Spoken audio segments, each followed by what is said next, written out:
All right, guys. Well, I couldn't find a guest for tonight, and I finally got a lot of my equipment back in, but it's gonna take me just a little bit longer than what I thought to get all this set up because honestly, this has been a living nightmare in the technology world because I'm clueless to a lot of technology and how all these adapters and wires and everything work. So, I've got some help coming to help me figure all this out, and so just bear with me. I'm gonna just do a normal podcast like I did my last time, and hopefully I can get all these mics working and get that all going. So, without further ado, let's jump right into this because there's a lot to be covered and a lot to discuss. And starting out this podcast, I want to first of all, it's late, I know, but I didn't get a chance to uh, do a podcast earlier than what I wanted to. But I just want to give a huge shout out and the deepest thank you that I could ever give to all our military veterans. I know it's late. Veterans Day was the 11th, but still, uh, you guys deserve credit every day, man. You guys don't get enough credit, and you don't get treated the way that I think that you should get treated back home for the sacrifices that some of you guys made, and uh, just the courage that you had to even sign up. You know, even people that maybe didn't see combat or whatever, guys, you guys played a huge role too, and that's something I always wanted to do. When I enlisted when I was 17, my mom signed my waiver for me when I was a sophomore in high school. So unfortunately, I got disqualified after high school. But that is all I've ever wanted to do in my life was serve in the military, and that dream kind of got crushed for me. But anyway, moving on. A huge thank you to all those veterans, and then to the families of the ones who paid the ultimate sacrifice. Thank you for raising true heroes. Those are true heroes in my eyes.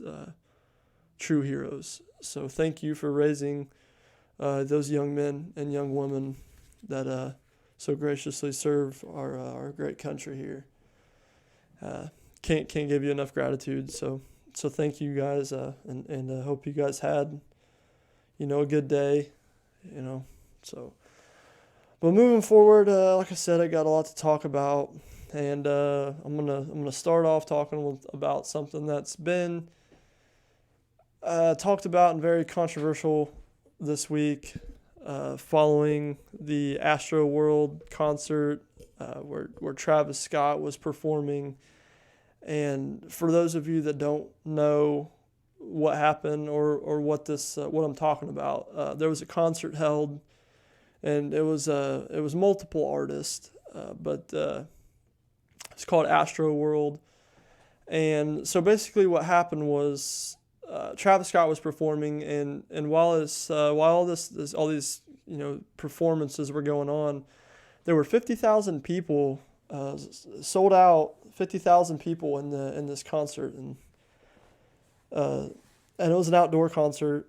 So there was fencing all around it, and basically a big group of people came and just mowed these barricades down, and just came in like a mosh pit, man, just raving, right? So naturally, people got basically trampled on. There was 8 people who ended up dying, and several injured.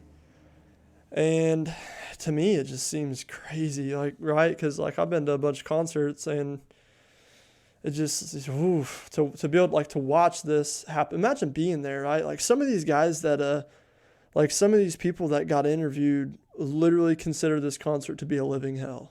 Like that. That's how bad it was. Like there was this one guy who was talking in this interview, and he was like, I could see these people laying unconscious. I could see these people dead bodies just laying around, And there's all kinds of videos out there that are circulating around. I know, like Facebook and but all social medias. I know. I think Sarah said there's some stuff on TikTok, and there's just all kinds of videos of it. And then finally broke into the news outlet, I think yesterday, where they were all talking about it. And and what have you. But yeah, so, there's a lot of people that are kind of asking, who's to blame for this, and why didn't Travis Scott stop the concert, right? And I agree 100% because, I know it's not 100% Travis Scott's fault, right? But a lot of it can fall on him because there's no reason that you can't, and I know everybody knows that performers, you never know what kind of state of mind they're in because being out on the road and traveling like that, a lot of them fall victim to drug addictions or to alcohol or pills or, what have you. So I don't know what kind of condition he was in. And, the environment that he creates, that he likes to create, is that rave mosh pit type deal. And there's several videos that back me up on that. He's said, like, this is what y'all come here to do. This, let's rave, let's party, let's mosh, let's do all this. So I think a lot of blame can go on him, but there's also a collaboration of people that put these concerts together. And I think that at some point in time, when you're looking out into the crowd and you hear these people chanting "Stop the show," and you see this woman up there literally right by the camera producer just trying to get him to stop the show, and you can clearly hear her saying, "There's dead bodies down there." Like there's people dying, there's dead people, there's unconscious people, So, and then after all this take place or whatever, like the next day, there's, like, I guess Travis Scott deleted, a bunch of videos off his social media and stuff. And he released a video, claiming that he's, sincerely apologetic.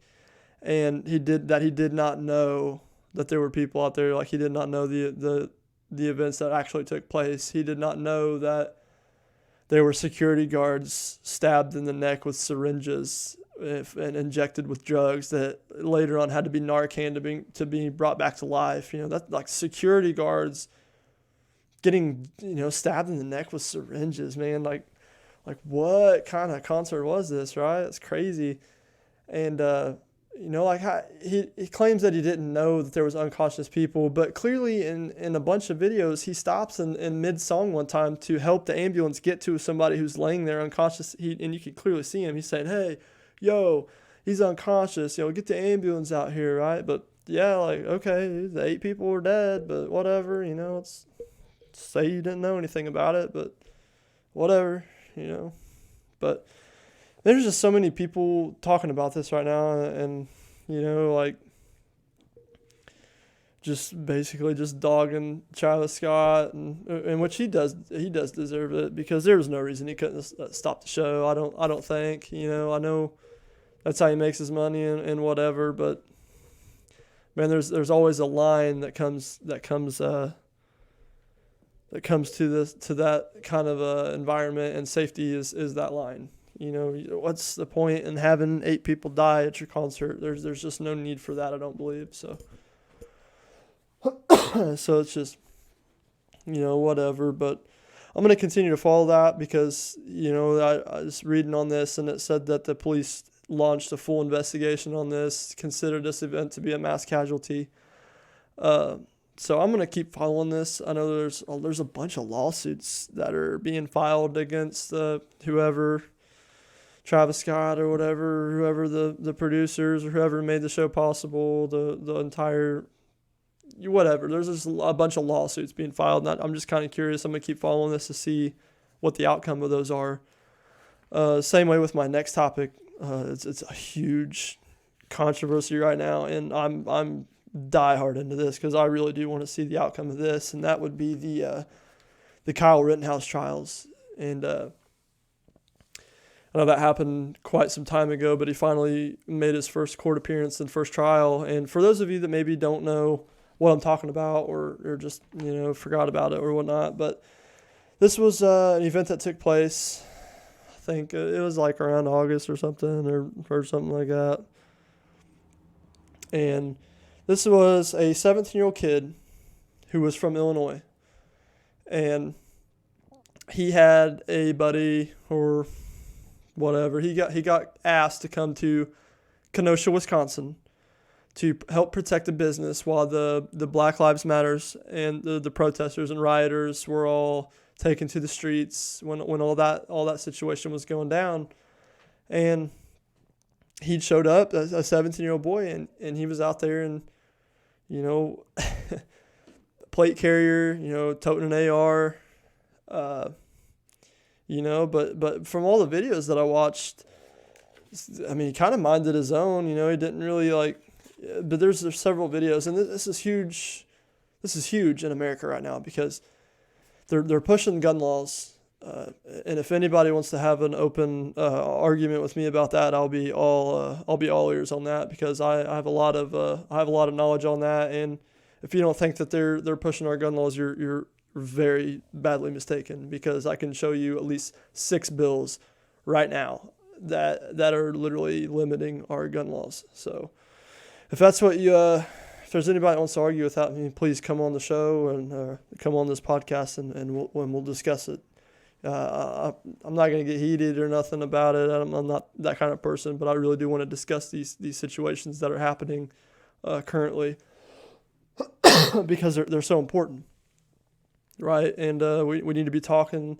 We need to be discussing. That's the biggest thing. Is it's not an argument; it's a discussion, because a wise man knows that there is something to be learned from everyone, and you can receive knowledge and you can give knowledge. It doesn't have to be about right or wrong. It can just be about sharing knowledge, and then maybe you come out with your own opinion. That's perfectly fine.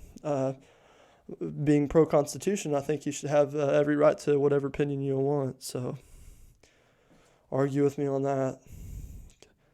But so there's an eyewitness to this.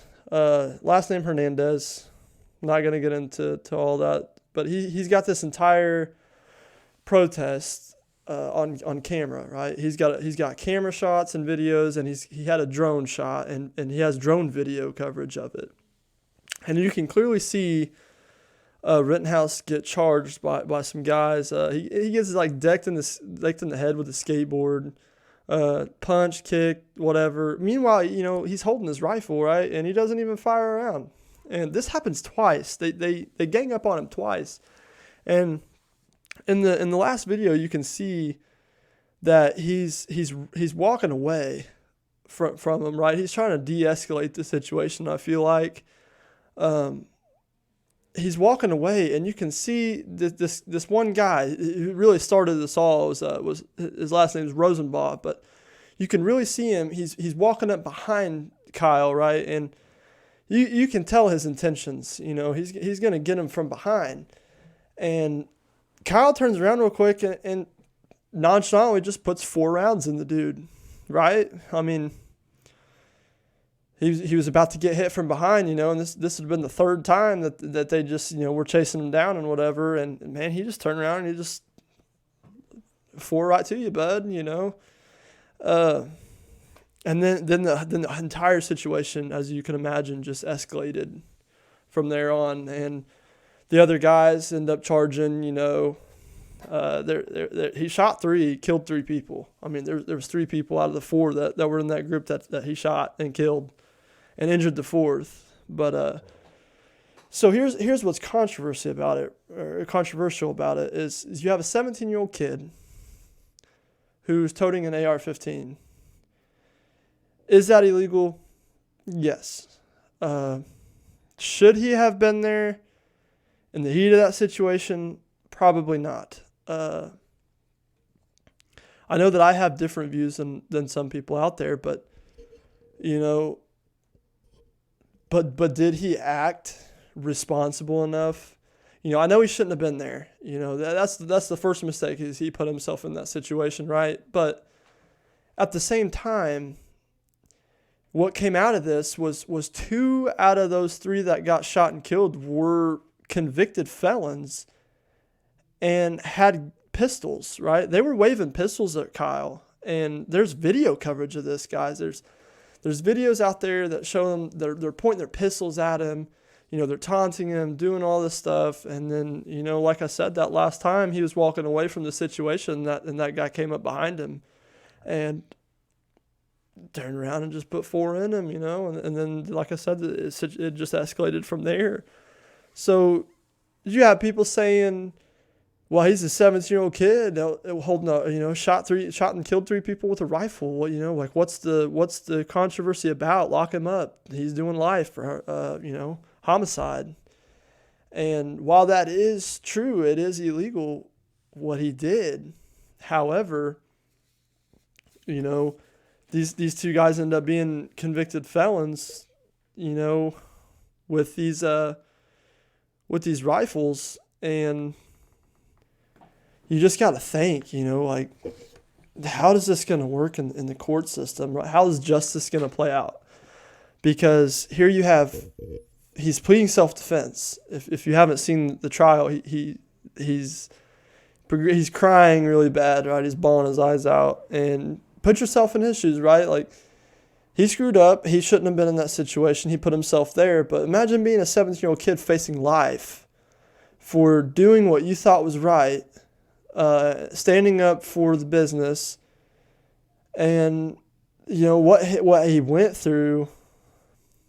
Even though he seems fine or whatever, but you can imagine how a 17-year-old kid must feel to actually have to take 3 lives, right? He's going to have probably PTSD and nightmares for the rest of his life about that situation and how it all unfolded and how he chose to act. But imagine on top of all that, like you're going to this court and doing what you believe was right, and they're telling you that you're wrong.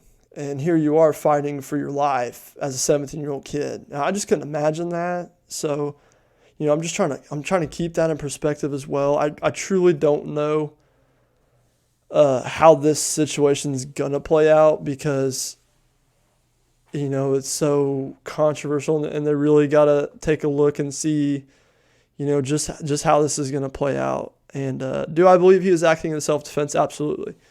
There's no doubt in my mind. Was he a 17-year-old kid toting a rifle illegally? Yeah, absolutely. I can't deny that. But I just don't know what's gonna happen with this case, and I'm gonna follow this one very closely. I have been following it closely, but yeah, I just, with everything going on, and like I said, they're trying to pass all these bills to limit our gun rights, and you guys seen it, man. The gun intake got really high, right?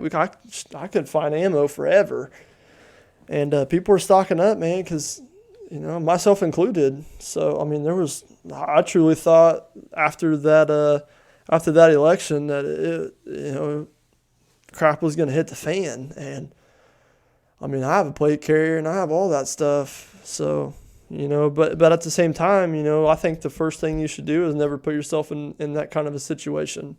You should always try to de-escalate a situation, first chance. And he did. So, like I said, I don't know how this is going to go, but it's going to be one of the biggest trials, and I think that the United States has seen in quite some time. So if you guys want to follow that, they will be back in court this Monday for the second trial. So if you guys are interested in that, I think you can tune in and see that trial live. So, but I'm gonna go ahead and move forward from that. But man, that's gonna be a tough. It's gonna be a tough trial, and I'm looking forward to seeing what's gonna happen with that and how America's actually gonna react to that, because that's gonna be a huge deal. But moving forward, for my today in history, today in 1982, the Vietnam Veterans Memorial opened up in Washington, D.C., and that was the Vietnam Veteran Wall that included 58,000 United States soldiers that were KIA, killed in action, or missing from the Vietnam War. And I want to talk a little bit about that because, right, that war was horrendous, right? That was not one of our brightest wars that we've ever been in. And And I'm not saying anything to disrespect any Vietnam War veterans, because you guys are freaking animals. And what you had to go through, I will never have to go through. I hope I will never have to go through anything that tough in my lifetime. But you guys, any Vietnam veterans out there that might end up listening to this or whatever, God bless you, because that was a tough war, and there was a lot of lives, a lot of lives that got taken in that war that just seemed like afterwards was pointless, and I can't fathom how that, and then, well, I'll tell you what makes me mad is when all this rioting and protesting and all these the cancel culture started. There was a news outlet where it showed that the Vietnam Veteran Memorial Wall was graffitied and spray painted on, and nothing really. I don't get too hot-headed very much, but seeing that really just. I didn't know whether to be super mad or super like just sad. Like, I felt heartbroken because I couldn't imagine being a Vietnam veteran who lost, brothers over there, and that come there and visit often just to see their name on the wall, and pay their respects. And there was no need for that. There just wasn't any need for any of that stupid stuff to be happening. And that just really grinded my gears, but who am I? It's whatever. But I'm just saying. So today in history, that's a big deal, and I chose to do that in honor of Veterans Day being the 11th. I know I didn't get to do a podcast for that, so happy late Veterans Day. Thank you to all you veterans and military personnel, whether it's past, present, future. You guys took the oath, and that's the most courageous thing I think any man or woman could ever do in this lifetime. Because that is, you guys know if who paid the ultimate sacrifice, and also happy late birthday to the United States Marine Corps. Oh, buddy, love the Marines, but I just wanted to give a big shout out to all those military veterans out there.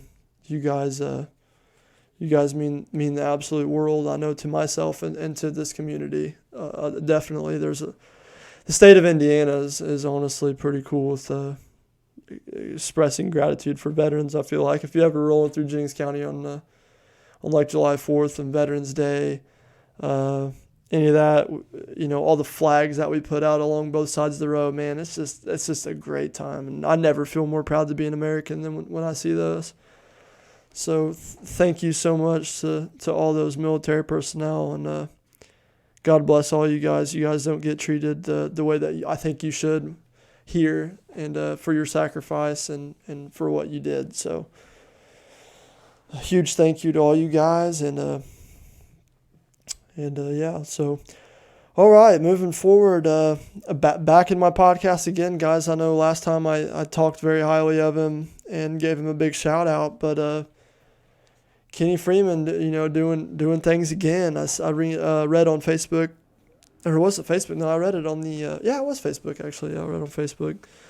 The letter of recommendation and nomination from Greg Pence to nominate Mr. Kenny Freeman for the Indiana Sheriff of the Year. And in that letter of recommendation, he literally says, Freeman is always accessible, he's transparent, and remains firmly engaged with the community in Jennings County. And I truly believe that, because I see, like I said in the last one, man, he never stops. And he has really progressed Jennings County, I feel like. He's modernized the jail. He really boosted the work release program, which I know some people can argue with me if that's good or bad, but he did do that, and I think that is super cool, because nothing excites me more than seeing someone who gets out of jail or is no longer incarcerated and and can go back and succeed in life because they've already been working. And, it's just the transition from there to there, keep them out of trouble, keep their head on straight. So I just think that is, I think that's super cool. But, and that helps our local business too, because it gives them workers, and especially, right now it's not the greatest time to be finding people to work. So hats off to Mr. Freeman and the entire sheriff's department, the entire city police department. Again, I'll give them a shout out anytime I can because, that's just a tough job and especially in these times. So hats off to him and the entire police force there. So, and best of luck. I hope he wins that because that'd be a really cool win for Jennings to have the Indiana Sheriff of the Year. But so moving on to another local thing that has really just blown up. In case anyone didn't know, Thursday, the Jennings County School Board hosted a meeting at the Jennings County High School in the cafeteria. And I've seen the video. There's a video out there circulating. It's about 50 minutes long, I believe. And it just baffles me. And it really irks me. And I want to talk about it. And I know the community is going to talk about it. And it needs to be talked about because it's just stupid. In my opinion, I think it's dumb. But so I'm going to tell you a little bit about it. So the school board meeting took place on the 11th. And that just so happened to be the same day that Jennings County girls basketball team was playing Salem. And so in the cafeteria, you got the school board meeting going on. And the meeting was set to discuss the issue of the mask mandates in the school corporations. And, you had frustrated parents there that were kind of giving their opinion on what they thought and why we can't lift the mask mandates. And it seemed like the school board kind of already had their minds made up. Like, they didn't really care. And I think a lot of parents were just getting extremely frustrated because, and honestly, I can't blame them because I have to wear a mask every day to work, and it's so stupid and it's so silly. And I know people are gonna really, I'm gonna catch some heat for saying that because there's people out there that really just are diehard mask wearers, but I'm not. So I'm sorry if that offends you, but I'm not a mask wearer. But I do have to wear one to work, and I do wear one at work because my job is more important than whatever they say not wearing a mask will do, I guess. But scientifically, doctors and nurses, will have told, us 1,000 times that those masks don't even do anything because the germs that it's allegedly supposed to stop can go right through the mask. Does it prevent, a good part of it? Probably, but it doesn't do enough to really to do anything. It just restricts you from breathing. If you're going to ask me my personal opinion, I hate it. But there's no reason kids should have to wear them in school, right? I don't think so. You had kids that, parents were saying, "Oh, my kid's fully vaccinated. He shouldn't have to wear a mask." And then, okay, whatever. And then you had the parents, that maybe there's parents that are for the mask. I don't know, but it should be your choice, right? I know one thing that got brought up in that school board meeting was the fact that the surrounding schools around us made waivers and mailed out to all the parents, and they could sign it saying that their kid no longer didn't have to wear a mask, and why haven't we followed suit? I know that's what a lot of people are asking. That's what the question that I'm asking. And I don't know if it's true. I'm not 100% sure if it's true, so I don't want to say it's the truth. But there are rumors and allegations that say that our school board and school corporation is receiving a certain amount of money for us to keep the mask mandate going. And I don't know if that's true, so don't hold me accountable for that. But that is what I'm hearing, and I'm going to do some more digging into that and see what that's all about. Because if that is true, then that school board is going to be having their hands full. And I know there's a certain election coming up that might not be looking too good for some members on there, but I don't know enough about it to really speak my personal opinion on all that. But I know that I would not like to go through my middle school or high school career wearing a mask and following all these COVID rules and whatnot when they're really not even needed. But and I know there's people out there that will argue with me that it is needed, but I don't think it's needed, and the kids don't think it's needed, the parents don't think it's needed, and I'm sure a lot of the teachers don't think it's needed, but they have to enforce it anyway. But that is not something I want to dwell on too much, because I don't like I said, I don't like spreading negativity, and I want to try to spread some positivity. But if I would pull a positive event out of that, it's that we finally have people that are interested in the school board meetings and can go out and actually sit in a meeting and see what's going on, and be able to voice their opinion. And these are the kind of things that just don't get talked about. And that's some stuff that I want to talk about. I know the whole school board meeting kind of had this community flipped upside down these last couple of days. And hopefully, I'd like to have somebody that attended that meeting that really is knowledgeable. I know I heard Earl Taggart stood up and spoke his piece, but I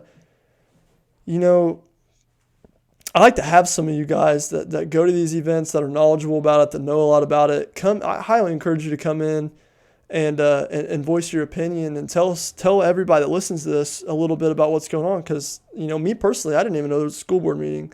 I'm not in school. I don't have kids in school, but it's important to me because that's the future of Jennings County, and I like to be a part of what goes on in the school corporations as well, or at least be knowledgeable about it. So, and I'm sure there's other people out there too. So if there's anybody out there that went to that or knows a little bit about what's going on, I highly encourage you to get a hold of me. You can message me on Facebook or comment on my YouTube channel or whatever, and get with me, and we can try to get you in here to talk, and we can have a full-on discussion about what's going on in our community as far as our school board goes, and and what have you. But what I'll tell you what upset me most about this meeting is there in the video you can see there's like 3 people that get escorted out for not wearing masks, and that just baffles me. Because you can go down the hallway and go straight into a gymnasium that is absolutely full of people and basketball players and coaches and everything, and nobody's wearing a mask, right? Nobody's wearing a mask in that. And it's like, how are you going to kick people out of the school board meeting for not wearing masks, but you can literally walk 120 yards down the hallway to a gymnasium full of people in the same building and nobody wears masks? Just kind of baffles me. But like I said, who am I? But I'm just voicing my opinion on that. But it just baffles me. This whole pandemic has honestly baffled me, and while I do think that COVID-19 was a real thing, I do believe that it has been used politically to segregate the United States, and it's played a crucial role into a lot of events that's been unfolding too. I really, really just dislike what's going on in the United States right now, but I'm choosing to try to stay positive about it. But there is a "Let's Go Brandon" sign hanging up in my studio room here, so let's go Brandon. But so moving on from that, like I said, but if anybody out there that went to that meeting would like to come on here and speak their piece and tell everybody or these viewers a little bit about what happened, please get a hold of me. I'll get you on here and we'll have a full-on discussion about it. But moving on for right now, let's do something positive. Yeah, that's what I like. North Vernon City Park is getting new playground equipment. Right, I know everyone's like, "Oh wow, that's so cool," but it's cool. It's cool to me, and it's a big deal in the community because our parks are nice. I go to our parks often. I really do, man. I'll go to Muscatatuck and throw a hammock up just to read a book. I don't care. It's nice.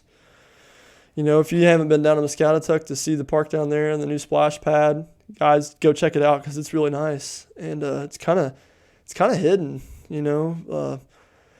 People probably don't even know a whole lot about it, but take your kids down there and for those of you that have kids, take them down there and let them check that out, because that's pretty cool. But the North Vernon City Park, so this was brought up back in July. Chad Spear, who's the park board director, and Bob Ertl, who's a park board member, addressed the city council about, some funding for new playground equipment and whatnot. And it finally got being discussed, but the total cost of that is going to be $229,000, and that includes the initial price of the equipment.